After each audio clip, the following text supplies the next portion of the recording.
આમ જોવા જઈએ તો આપણે મોટાભાગના વિસ્તારોની અંદર અત્યારે વરાપનો માહોલ છે। એકલ દોકલ સેન્ટરની અંદર છૂટાછવાયા ઝાપટાઓ નોંધાતા હશે। મોટાભાગના વિસ્તારોની અંદર અત્યારે તડકા જેવું પણ વાતાવરણ જોવા મળી રહ્યું છે। વાદળ ખુલ્લા થઈ રહ્યા છે। એ વચ્ચે બંગાળની ખાડીની અંદર એક યુએસસી તૈયાર થઈ છે। એ અત્યારે ધીમે ધીમે આગળ વધી રહી છે। યુએસસી એટલે વરસાદી સિસ્ટમ આગળ વધી રહી છે, જેને કારણે આવતીકાલે 9 તારીખથી લઈ અને 11 ઓગસ્ટ એટલે 9, 10 અને 11 ઓગસ્ટ એમ 3 દિવસ સુધી ગુજરાતની અંદર પણ અમુક વિસ્તારમાં વરસાદની શક્યતાઓ છે। જો કે આ વરસાદનું જોર છે એ મધ્ય ગુજરાત અને ઉત્તર ગુજરાતના ભાગોની અંદર વધારે જોવા મળે તેવી શક્યતાઓ છે, જેમાં ખાસ કરીને છોટાઉદેપુર હોય, દાહોદ, ગોધરા, મહીસાગર, અરવલ્લી આ તમામ જિલ્લા છે એ જિલ્લાઓની અંદર પણ એકંદરે સામાન્યથી મધ્યમ વરસાદ જોવા મળશે। એટલે કે 1 થી લઈને 3 ઇંચ સુધીના વરસાદો સંભવ છે। એ સાથે જે મધ્ય ગુજરાતના બીજા ભાગો છે, અમદાવાદ, ગાંધીનગર, કપડવંજ, આણંદ, નડિયાદ, બરોડા અને વિરમગામ સહિતના વિસ્તારો, આ જે મધ્ય ગુજરાતના વિસ્તારો છે એમાં પણ હળવાથી સામાન્ય વરસાદ નોંધાશે। લગભગ મધ્ય ગુજરાતના અમદાવાદ આસપાસના જે તમામ સેન્ટરો છે, જેમાં બરોડા હોય કે આણંદ, નડિયાદ હોય, આ તમામ વિસ્તારોની અંદર 1 ઇંચ આસપાસનો વરસાદ નોંધાય અથવા 1-2 સેન્ટરની અંદર 1 ઇંચ કરતાં વધારે વરસાદ નોંધાય તેવી શક્યતાઓ છે। ઉત્તર ગુજરાતના જે સાબરકાંઠા, બનાસકાંઠા, પાટણ અને મહેસાણા આ 4 જિલ્લા છે, આ 4 જિલ્લાની અંદર એકંદરે વરસાદનું પ્રમાણ સારું રહેશે। મધ્યમથી સામાન્ય અને અમુક જગ્યાએ ભારે વરસાદ પણ નોંધાશે। એટલે ઉત્તર ગુજરાતના જે ભાગો છે, જેમાં ખાસ કરીને બનાસકાંઠા, સાબરકાંઠા, પાટણ અને મહેસાણા આ 4 જિલ્લાની અંદર અત્યારે અમારું એવું અનુમાન છે કે 2 થી લઈને 3 ઇંચ અને 1-2 સેન્ટર એવા હશે કે જેમાં 3 ઇંચ કરતાં પણ વધારે 4-5 ઇંચ સુધીના પણ વરસાદો નોંધાઈ શકે। એટલે ઉત્તર ગુજરાત અને મધ્ય ગુજરાતમાં વરસાદનું પ્રમાણ છે એ સારું એવું જોવા મળશે।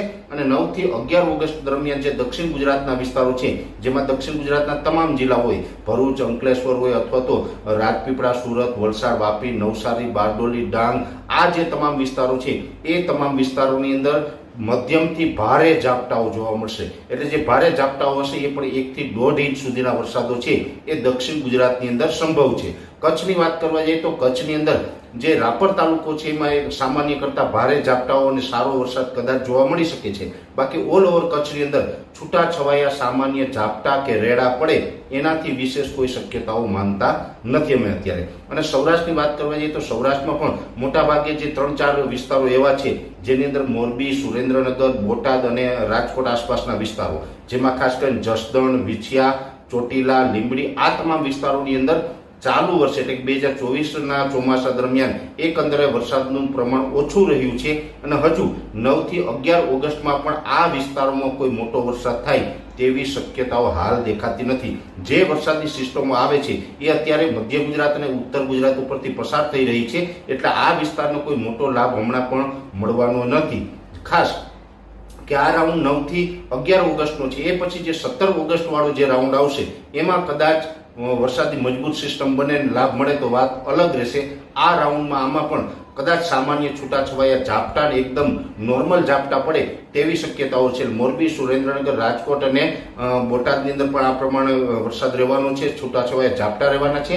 અને સૌરાષ્ટ્રના બીજા વિસ્તારો છે જેની અંદર ભાવનગર હોય, અમરેલી, ગીર સોમનાથ, જુનાગઢ, પોરબંદર, દ્વારકા, જામનગર આ જે તમામ વિસ્તારો છે એમાં પણ એકંદરે સામાન્યથી મધ્યમ રેડા ઝાપટા જોવા મળશે। એટલે ઓલ ઓવર જોવા જઈએ તો મોટા ભાગના ગુજરાતના વિસ્તારો છે એમાં રેડા ઝાપટાની શક્યતાઓ છે।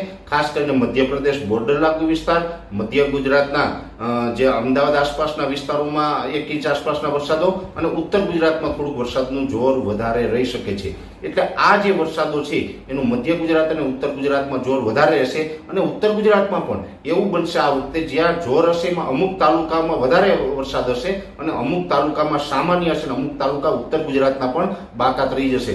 બનાસકાંઠા કીધું તો એનો મતલબ એવો નથી કે બનાસકાંઠાના તમામ વિસ્તારોની અંદર સારો વરસાદ પડે। બનાસકાંઠાના, સાબરકાંઠાના, પાટણના, મહેસાણાના એના પણ અનેક તાલુકાઓ આ વખતે સામાન્ય વરસાદ અથવા તો ઓછો વરસાદ અથવા તો વરસાદ ન પડે એવું બનશે। પણ ઘણા તાલુકા એવા હશે ઉત્તર ગુજરાતના કે જ્યાં સારો એવો વરસાદ નોંધાઈ શકે છે। ખાસ કરીને રાજસ્થાન બોર્ડર લાગુ વિસ્તારના જેટલા તાલુકા છે એ તમામ તાલુકામાં એકંદરે સારો વરસાદ નોંધાઈ શકે છે। એટલે આ પ્રકારનું 9 થી 11 ઓગસ્ટ સુધીનું વરસાદનું જે તારણ છે, અલગ અલગ રીતે અમે જે પ્રિડિક્શન કરતા હોય એની અંદર આ તારણ આવ્યું છે।